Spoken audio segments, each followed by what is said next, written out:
Mon âme dit qu'elle t'aime. C'est toi que mon cœur aime. Mon Emmanuel, je t'aime. Mon âme dit qu'elle t'aime. C'est toi que mon cœur aime. Mon Emmanuel, je t'aime. Mon âme me dit qu'elle t'aime. C'est toi que mon cœur aime.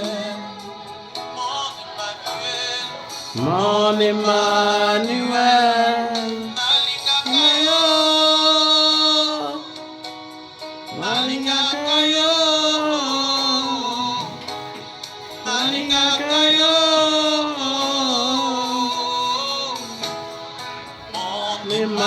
Emmanuel, Kayo, Malinga Kayo, Malinga Kayo, mon Emmanuel, je t'aime, mon âme me dit que t'aime. Confesse-le en ce jour. C'est toi que mon cœur aime. Mon Emmanuel, je t'aime. Mon âme dit qu'elle t'aime. C'est toi que mon cœur aime. Mon Emmanuel, je t'aime. Mon Emmanuel, mon cœur. Tu as conquis mon cœur, Jésus.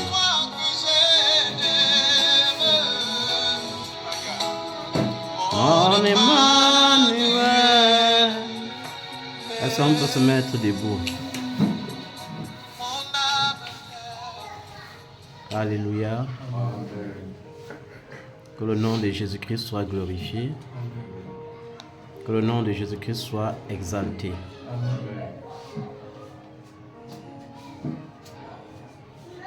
Il a dit dans sa parole, là où 2 ou 3 sont rassemblés, en son nom, il est au milieu d'eux. Il n'a pas dit que c'est là où il y a une multitude. Il n'a pas dit qu'il attend que nous soyons trop nombreux. Il a juste dit là où 2 ou 3 sont rassemblés en son nom, il est présent. C'est pourquoi nous devons invoquer son Saint-Nom ce soir encore pour le glorifier. Est-ce que tu peux prier avec moi ce soir et dire Seigneur Jésus, Seigneur Jésus, nous t'invoquons parmi nous ce soir. nous t'invoquons parmi nous ce soir. Viens et confirme ta parole Viens et confirme ta parole en manifestant ta présence. en manifestant ta présence. Car c'est toi-même qui as dit Car c'est toi-même qui as dit que là où 2 ou 3 seront rassemblés en ton nom, là où 2 ou 3 sont rassemblés à ton nom, alors tu seras présent. alors tu seras présent. Viens manifester ta présence ce soir. Viens manifester ta présence ce soir. Nous avons besoin de ta présence. Nous avons besoin de ta présence. C'est dans ta présence qu'il y a la vie. C'est dans ta présence qu'il y a la vie. C'est dans ta présence qu'il y a la joie. C'est dans ta présence qu'il y a la joie. C'est dans ta présence qu'il y a l'adoration. C'est dans ta présence qu'il y a l'adoration. C'est dans ta présence qu'il y a le succès. C'est dans ta présence qu'il y a le succès. Viens Seigneur Jésus. Viens Seigneur Jésus. Viens manifester ta présence. Viens manifester ta présence. Tu as dit lorsque le malheureux crie, Tu as dit lorsque le malheureux crie, le Seigneur l'entend. le Seigneur entend. Mais ce soir Seigneur, Mais ce soir, Seigneur, nous ne sommes pas des malheureux. nous ne sommes pas des malheureux. Nous sommes des fils et des filles du royaume. Nous sommes des fils et des filles du royaume. Nous appartenons à notre Père qui vit dans les cieux. Nous appartenons à notre Père qui vit dans les cieux.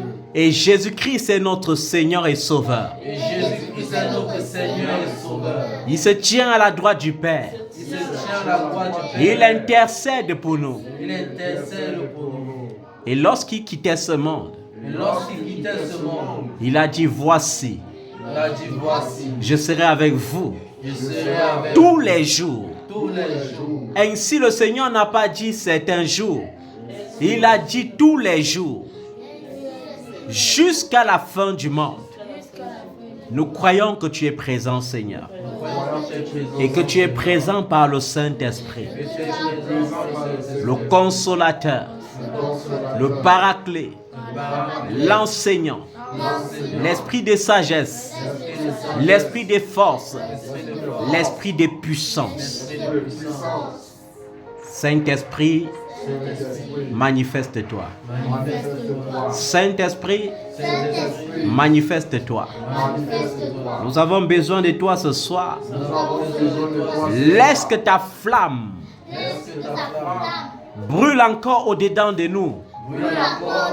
Que la flamme de la prière nous embrase encore ce soir. Que la flamme de la louange nous embrase encore ce soir. Que la flamme de l'adoration nous embrase encore ce soir. Que la flamme de la méditation nous embrase encore ce soir. Au nom puissant de Jésus-Christ. Saint-Esprit de Dieu, nous avons besoin de toi. Viens manifester ta présence. Viens nous enseigner. Viens nous relever. Viens nous redonner la force. Au nom de Jésus-Christ. Saint-Esprit, nous te disons merci. Parce que tu occupes la première place. Ancien de Dieu, nous te disons merci. Parce que tu occupes encore la première place ce soir. Dans nos pensées, dans notre caractère, dans nos paroles, dans notre cœur. Tu occupes la première place. Nous te rendons grâce, Seigneur. Au nom de Jésus. Merci, Seigneur. Ok, comme il y a coupure, nous allons faire vite. Nous allons suivre une exhortation d'encouragement ce soir.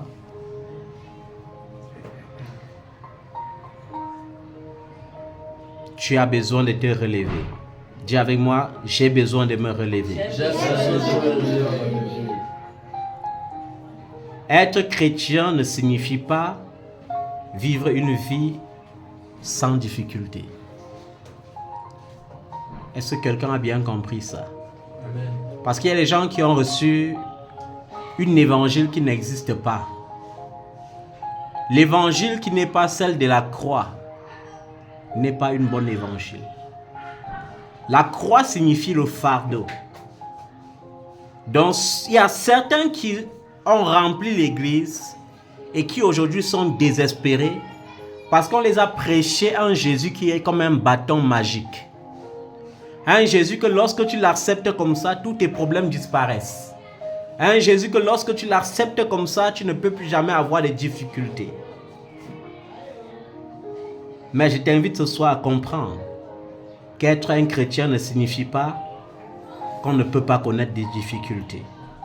Nous connaîtrons des difficultés. Mais la différence, c'est que nous avons un Dieu. Est-ce que quelqu'un comprend ça? Dis avec moi, j'ai un Dieu. J'ai un Dieu. La différence, c'est qu'au milieu de tes difficultés, ton Dieu sera là. Et quand Dieu est là, il n'attend qu'une seule chose de toi. Est-ce que tu sais que dans tes difficultés, Dieu attend seulement que tu aies confiance en lui. Dieu attend seulement que tu tournes tes regards vers lui. C'est pourquoi il dit, ne promène pas les regards inquiets parce que je suis ton Dieu. Alléluia. Amen. Dans les difficultés, nous avons un Dieu. Et sur ce Dieu, nous pouvons compter. Mais nous ne pouvons compter sur lui que si et seulement si nous avons réellement totale confiance en lui. Il ne veut pas un juste milieu. Il veut une confiance absolue. Cela veut dire que lorsque tu as les problèmes, tu as seulement deux choix. Soit croire en Dieu et avoir confiance en lui, ou soit ne pas croire.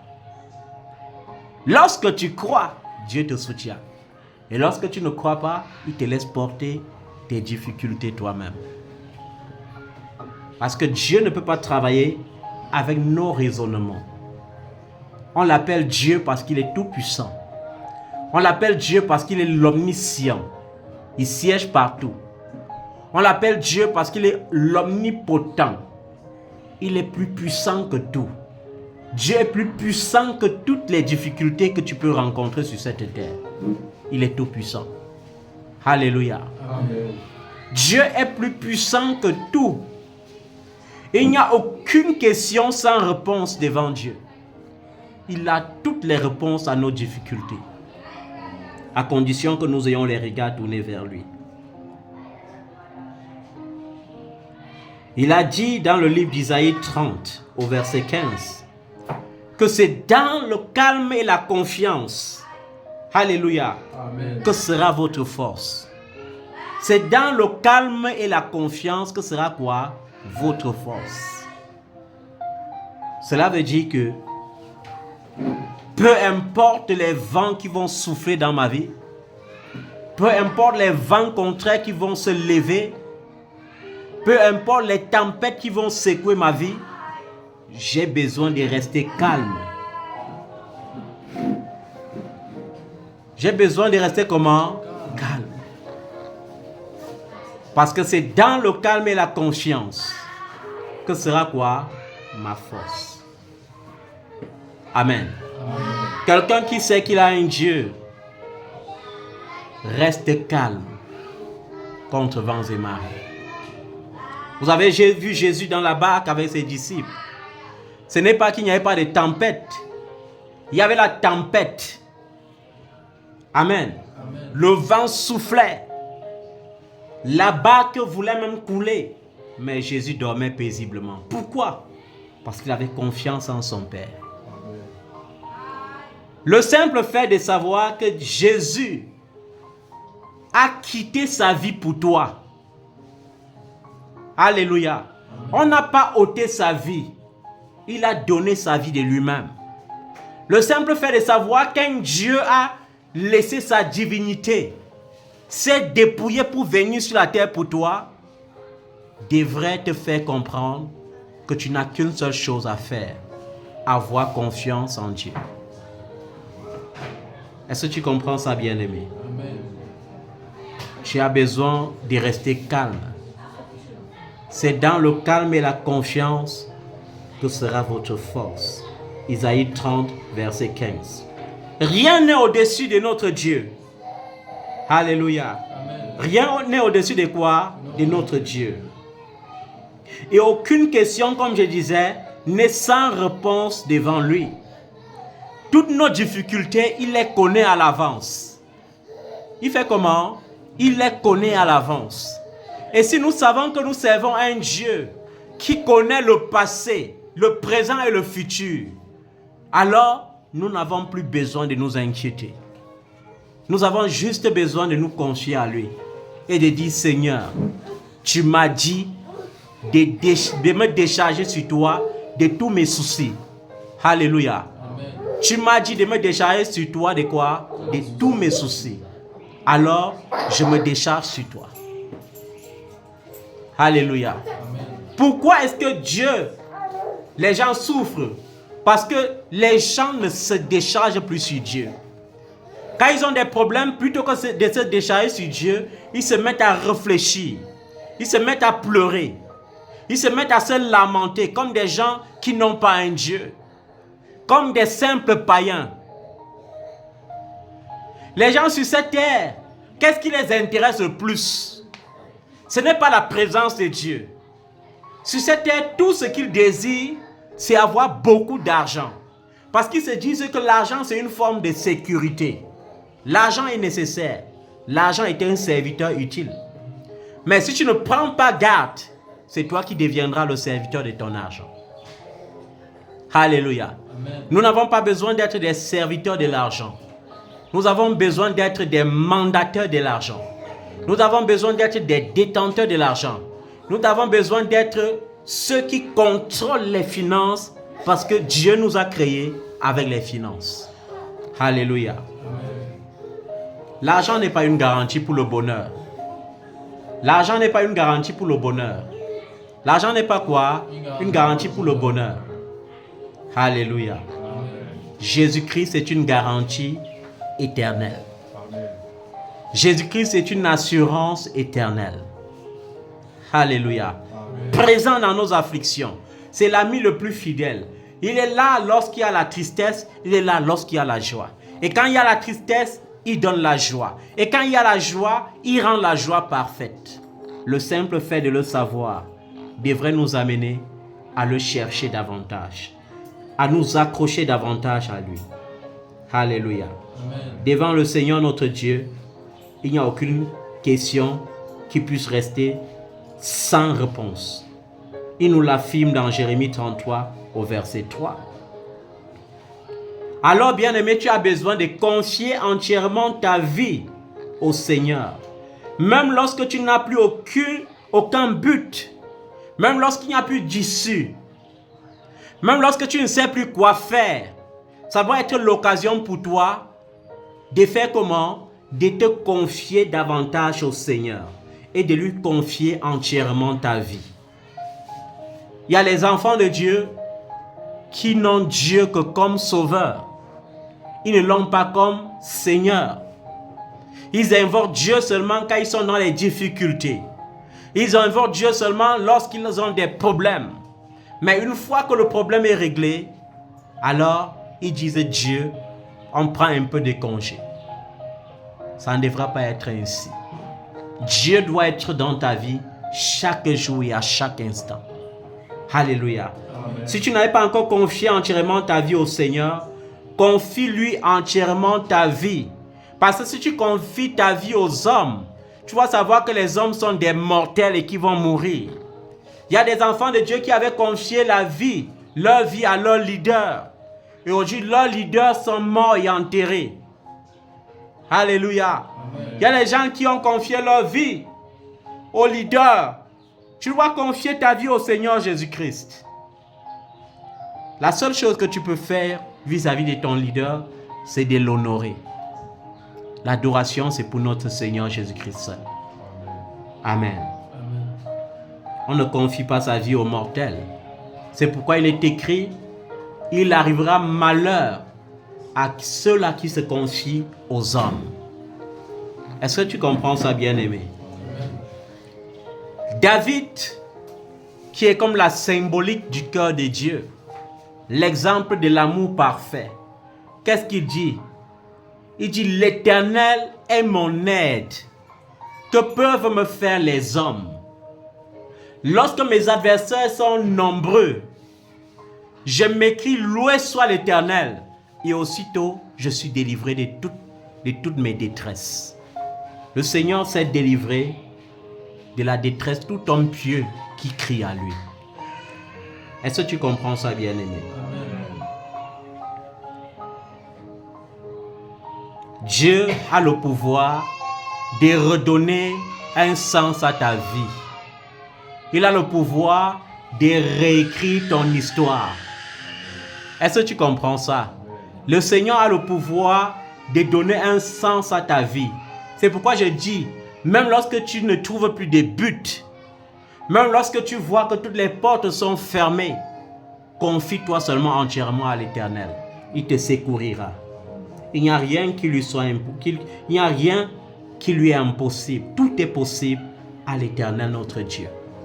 Et rien n'est impossible pour celui qui croit en lui.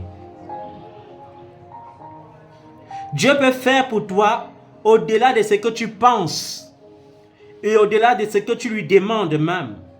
C'est ce que l'apôtre Paul nous confie encore dans le livre des Hébreux.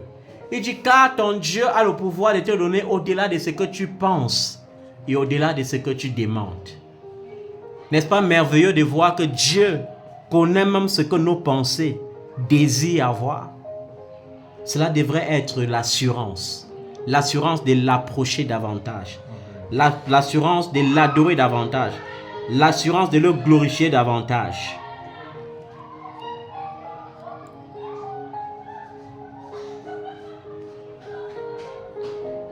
La Bible te dit également que Dieu est le rémunérateur de ceux qui le cherchent. C'est que Dieu te paye même parce que tu l'as cherché. Dieu te bénit même tout simplement parce que tu l'as cherché.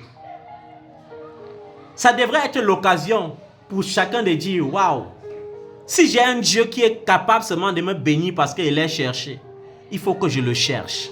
Et la Bible dit que si tu le cherches, il doit se laisser trouver. Il ne doit pas devenir un mystère. Il va dire, me voici. Est-ce que tu comprends ça? Dans Hébreux 11 au verset 6, la Bible dit qu'il est le rémunérateur de ceux qui le cherchent. Et que dit encore? Quand David, dans le psaume 23, nous dit avec assurance que lorsque je marche dans la vallée de l'ombre de la mort, je ne crains aucun mal. Parce que quoi?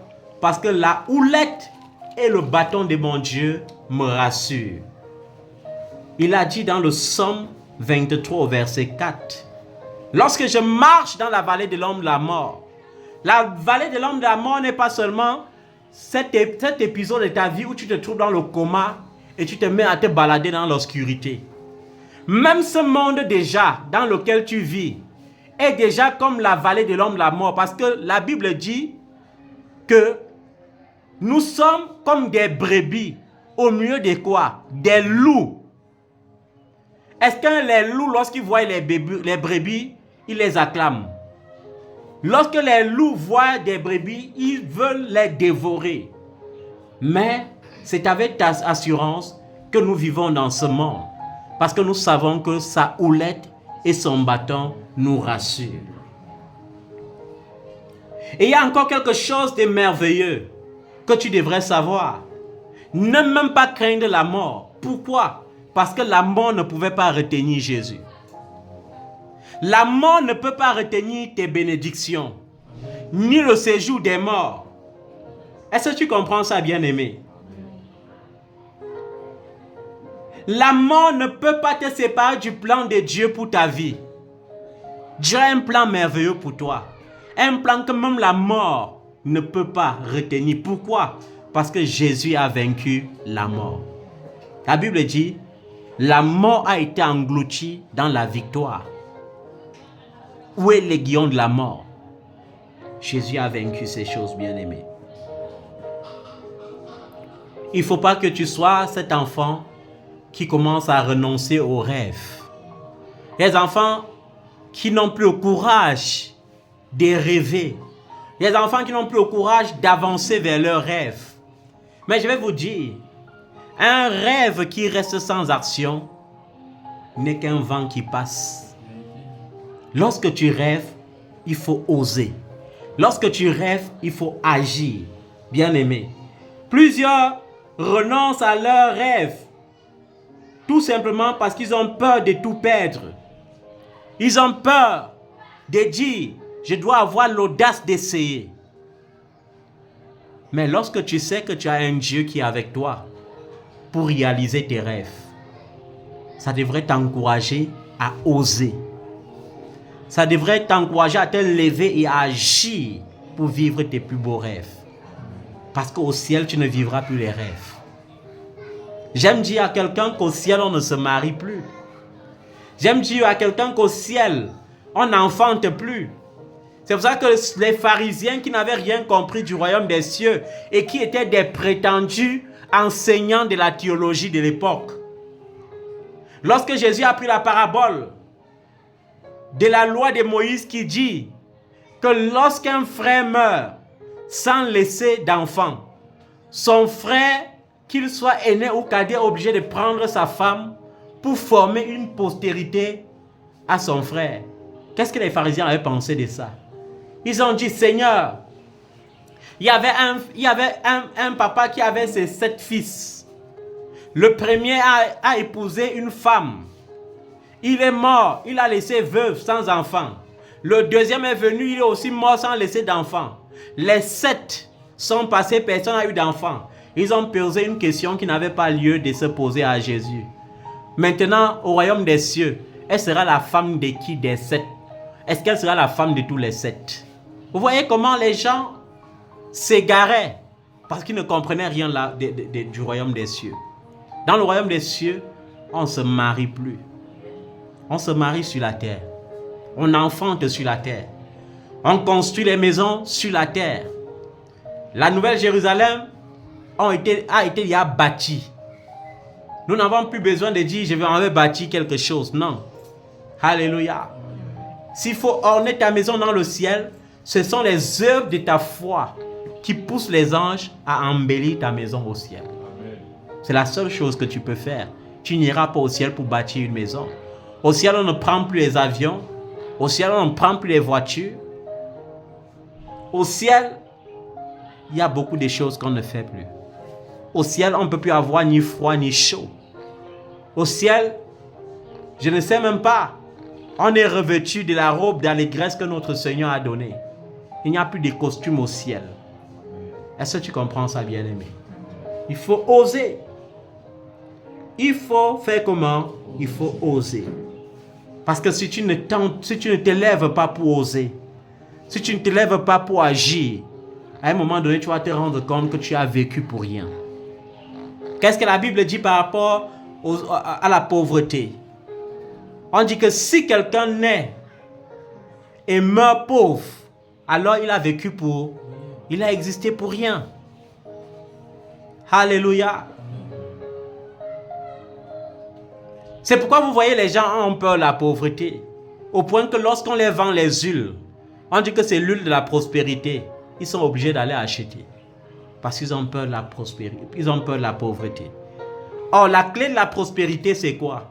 Je dois appliquer mon cœur à craindre l'Éternel. Je ne dois pas seulement travailler. Amen. Je dois travailler, mais si je travaille sans appliquer mon cœur à craindre l'Éternel, l'Éternel enverra les dévoreurs pour dévorer mes finances et finalement, je ne réaliserai rien.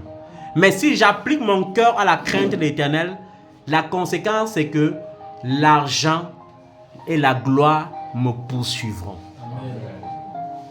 Est-ce que tu comprends ça, bien-aimé? Tu as besoin d'appliquer ton cœur à la crainte de l'Éternel. Tu as besoin de te confier à lui. Tu as besoin d'avoir confiance en l'Éternel. Tu n'as plus besoin, tu n'as plus raison d'aller dans les médias te renseigner pour savoir à quel moment il faut paniquer ou pas dans le monde. Rien ne doit t'inquiéter. Même pas les saisons. Alléluia. Même lorsqu'il y a la guerre, souviens-toi que ton Dieu est l'Éternel des armées qui fait cesser les combats. Et il dit dans le psaume 91 que quoi? Que tu ne dois même pas craindre la peste et la contagion qui frappent en plein midi.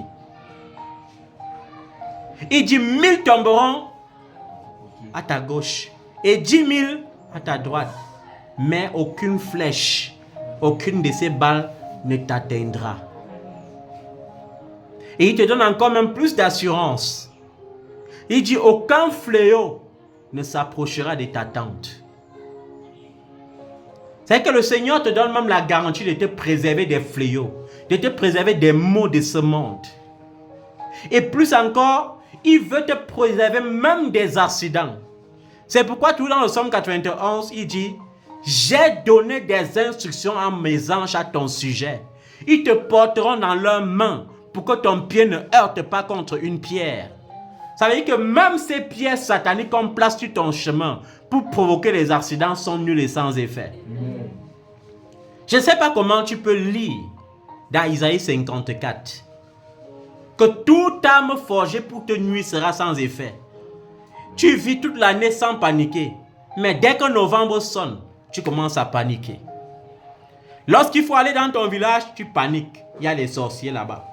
Il y a quelle sorcellerie qui ne fléchit pas les genoux devant Jésus? Il y a quelle sorcellerie qui ne fléchit pas les genoux devant le nom du Seigneur Jésus? Il est écrit au nom de Jésus. Tout genou fléchira et toute langue confessera qu'il est quoi? Seigneur à la gloire de Dieu notre Père. Cela veut dire que même tes problèmes, lorsque tu ordonnes, ils fléchissent des genoux devant Jésus. Même tes difficultés, même cette maladie, tu ordonnes, elle fléchit les genoux devant le Seigneur Jésus. Alléluia. Bien-aimé, il faut oser. Il faut prendre des risques. Il faut faire comment? Tout en sachant que tu comptes sur qui? Sur Dieu. C'est lorsqu'on sait qu'on compte sur Dieu. Certains prennent les risques parce qu'ils comptent sur une autorité. Certains prennent des risques parce qu'ils savent qu'ils comptent sur tel ou tel. Mais je vous le dis en vérité, tous les hommes sont les mortels. Tous les hommes peuvent te trahir. Le seul qui ne trahit pas, le seul qui ne faillit pas, c'est Jésus. Est-ce que tu comprends ça, bien-aimé? Prends des risques avec le Seigneur. Lève-toi et commence à dire, je vais vivre mes rêves. Je vais vivre mes rêves. Tout ce que le Seigneur m'a montré. Ma gloire qui m'a été révélée. Je vais vivre cela. Mon mariage qui m'a été révélé. Je vais vivre cela. Mes finances qui m'ont été révélées. Je vais vivre cela. Mes relations qui m'ont été révélées. Je vais vivre cela. Seigneur, je vais vivre les relations que tu m'as présentées. Au nom de Jésus. Je vais vivre mes rêves. Parce que notre Dieu est le Dieu de Joseph.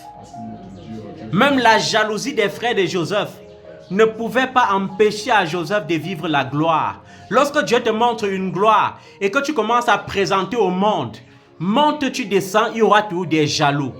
Est-ce que tu comprends ça? Même une vision qui a ses faibles débuts suscite des jaloux. Combien de fois une vision qui est déjà dans la gloire de Dieu? Je dis, tu es encore dans tes faibles débuts. Mais quelqu'un voit déjà la dimension, il commence à jalouser. Mais la jalousie n'empêchera pas que la gloire soit manifeste. Amen. Joseph a raconté ses rêves. Il a dit, j'ai vu clairement. Et ses rêves étaient faciles à déduire. Ses frères ont compris. L'enfant s'est dit qu'il sera notre chef. Et le Seigneur a permis que plutôt que d'être seulement leur chef, qu'il soit le chef de sa famille et le chef d'une nation qui lui était étrangère. Il n'y a rien qui soit impossible à Dieu. Dis-moi, il n'y a rien qui soit impossible à Dieu. Il n'y a rien qui soit impossible à Dieu. C'est pas parce que tu es né en Afrique que forcément tu peux régner seulement en Afrique. Tu peux naître en Afrique et régner aux États-Unis. Tu peux naître en Afrique et gouverner toute l'Amérique. Tu peux naître en Afrique et commander toute l'ONU. Tu peux naître en Afrique et commander toute l'Europe. Tu peux naître en Afrique et commander toute l'Asie. Chacun reçoit selon la grâce que le Père lui donne. Amen. Et personne ne peut ravir ce que ton Père Céleste te donne. Amen. Tu as besoin juste d'avoir confiance. Amen. Alléluia. Amen. Tu as besoin d'avoir quoi? Confiance. Christ, il se dépouille de sa divinité. Parce qu'il y a des gens qui sont toujours dans la philosophie de Philippe. Le Père, le Fils, le Saint-Esprit. Ils s'embrouillent avec. Ils ne comprennent pas que c'est le même Dieu. Ils veulent déjà créer trois dieux. Où l'autre est supérieur à l'autre, l'autre est supérieur à l'autre. Jésus est l'empreinte du Dieu vivant. Alléluia. Amen. Philippe a dit, montre-nous le Père et cela nous suffit. Jésus a dit, Philippe, donc depuis que tu marches avec moi, depuis 3 ans déjà que je t'ai appelé, qu'on marche ensemble, donc tu ne m'as jamais connu. C'est là où Philippe a eu la révélation que le Père et le Fils sont un. C'est pourquoi il n'a plus seulement dit mon Seigneur, il a dit mon Seigneur et mon Dieu. Alléluia. Amen. Si nous savons que ce Dieu qui nous a sauvés est notre Seigneur et notre Dieu, pourquoi ne devons-nous pas avoir confiance et avancer? Nous devons avoir confiance et avancer. Nous n'avançons pas parce que les autres avancent, mais nous avançons parce que Dieu a prévu cela à l'avance. Est-ce que tu comprends ça? Amen. Tu n'es pas sur cette terre pour vivre par rapport aux autres. Tu es sur cette terre pour vivre par rapport à Dieu et par rapport au plan de Dieu pour ta vie et non par rapport aux exploits des autres. La vérité, c'est que Dieu ne te bénira jamais de la même façon qu'il a béni l'autre. On a vu Abraham. C'est Abraham qui a engendré Isaac. Mais est-ce que Isaac avait la même bénédiction que son père Abraham? Non. Dieu ne l'a pas béni de la même façon. Nous avons vu Isaac engendrer Jacob. Mais est-ce que Jacob n'a pas fait 12 fils alors que son père avait seulement fait 2? Dieu bénit chacun en sa manière. Amen. Et Dieu bénit chacun en son temps. Amen. Si Léa pouvait accoucher tôt, le fait que Rachel pleurait, c'est parce qu'elle ne comprenait rien. Mais le jour qu'elle est allée arrêter son mari, il a dit, Jacob, tu ne donnes des enfants qu'à ma soeur. Jacob lui a dit, suis-je Dieu? Et ça a réveillé quelque chose en Rachel. Elle a compris qu'il fallait se tourner vers Dieu. C'est pourquoi, après cette période-là, quand elle s'est tournée vers l'Éternel, après, elle a conçu et elle a accouché. Est-ce que tu comprends ça? Anne avait passé tout son temps à pleurer. Pourquoi Dieu ne pouvait pas donner les enfants à Anne? Parce qu'elle faisait une prière païenne. Donne-moi l'enfant pour que ma coépouse ne se mord plus de moi. C'est une prière païenne. Donne-moi l'enfant pour qu'on ne se mord plus de moi. C'est une prière païenne.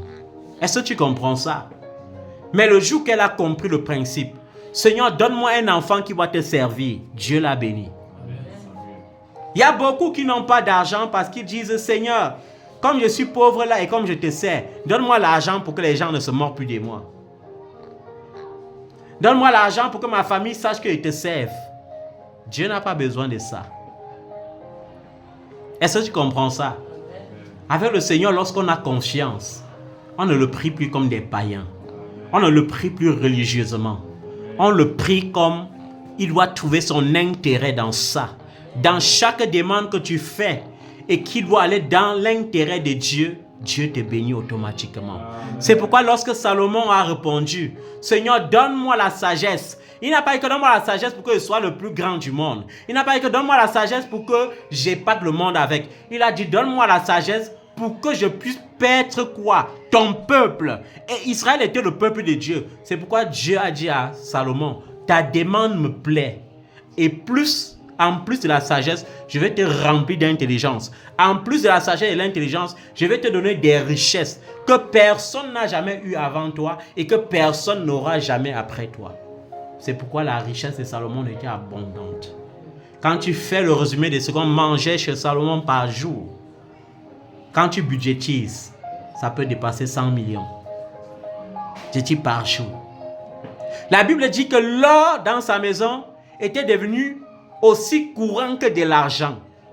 C'est-à-dire que chez Salomon, pour boire de l'eau, c'était l'or. C'était les coupes en or. Pour manger, c'était les fourchettes en or. C'était les cuillères en or. Aujourd'hui, nos présidents, on déroule quoi? Les tapis rouges. Pour lui, on versait de l'or pur pour qu'il marche dessus.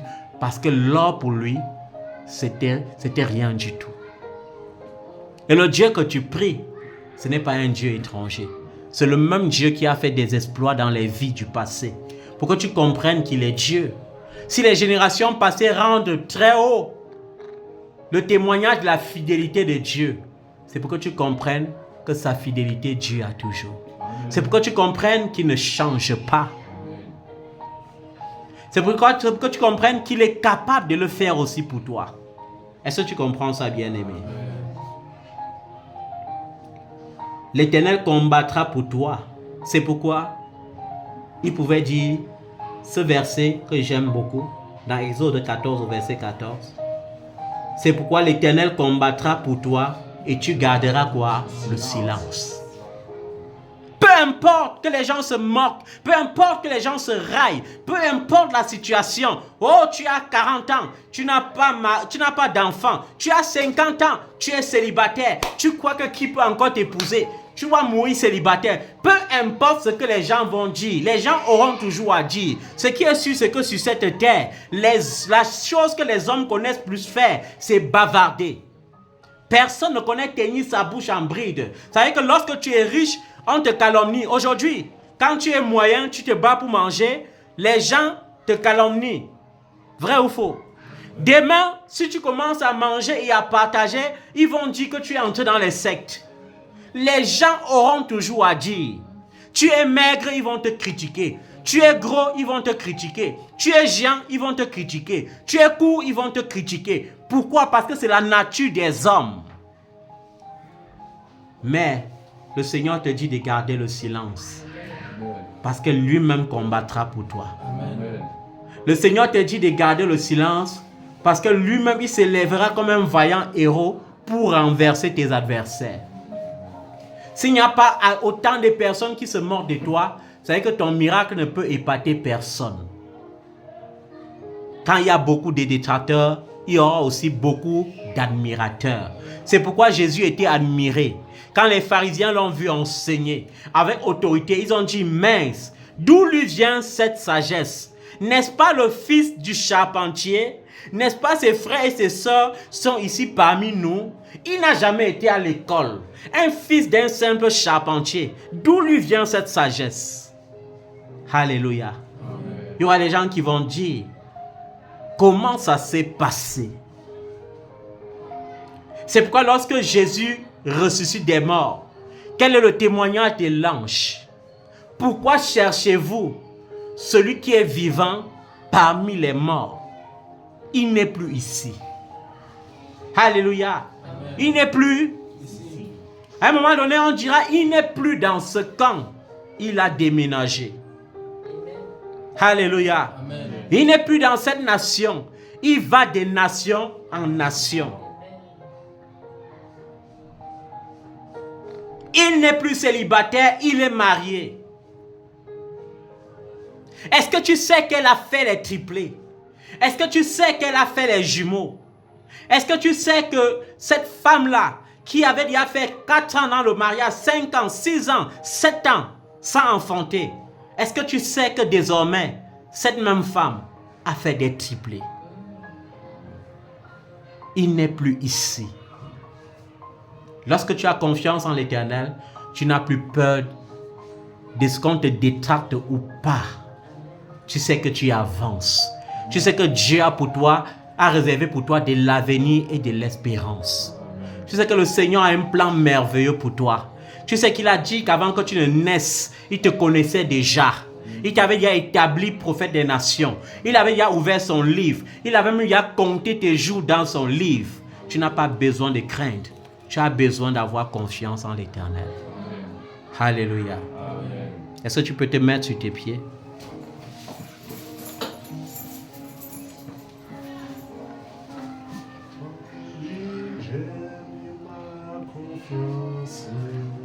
En toi j'ai mis ma confiance. En toi j'ai mis ma confiance. En toi j'ai mis ma confiance. Jésus accomplit ta promesse. Jésus accomplit ta promesse. Jésus accomplit ta promesse. Jésus accomplit ta promesse. Jésus accomplit ta parole. Jésus accomplit ta parole. Jésus accomplit ta parole. Jésus accomplit ta parole. Dis un mot, ma vie va changer. Dis un mot, ma vie va changer. Dis un mot, ma vie va changer. Dis un mot, ma vie va changer. Dis un mot, je serai guéri.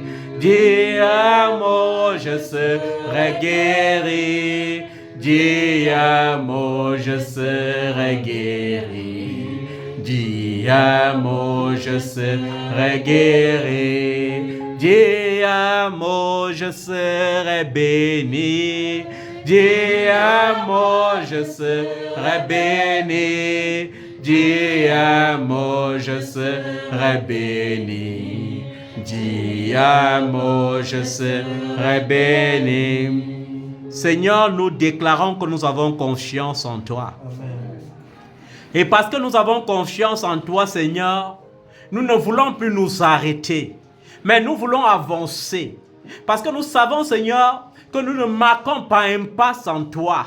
Au contraire, Seigneur, tu nous dévances. Au contraire, tu es notre avant-garde et tu es à la fois notre arrière-garde. Et tu es le Dieu qui n'échoue pas. Peu importe les vents et les marées, peu importe la tempête qui soufflera, Seigneur, nous ne craindrons pas parce que tu es présent dans la barque. Et tu te lèveras, Seigneur. Tu ordonneras le silence et cette tempête se calmera. Tu ordonneras le silence et notre bateau ne coulera jamais. Amen. Seigneur, nous croyons que tu es fidèle. C'est pourquoi, Seigneur, nous ne voulons plus désespérer. C'est pourquoi, Seigneur, nous ne voulons plus nous inquiéter. C'est pourquoi, Seigneur, nous voulons avancer et vivre ces rêves merveilleux que tu nous as montrés. Merci, Seigneur. C'est toi qui révèles et c'est toi encore qui réalises. Que ton nom soit célébré et béni. Au nom de Jésus-Christ. Est-ce que tu peux acclamer le roi des rois? Est-ce que tu peux bénir son nom? Est-ce que tu peux l'élever, le magnifier? Merci Seigneur Jésus.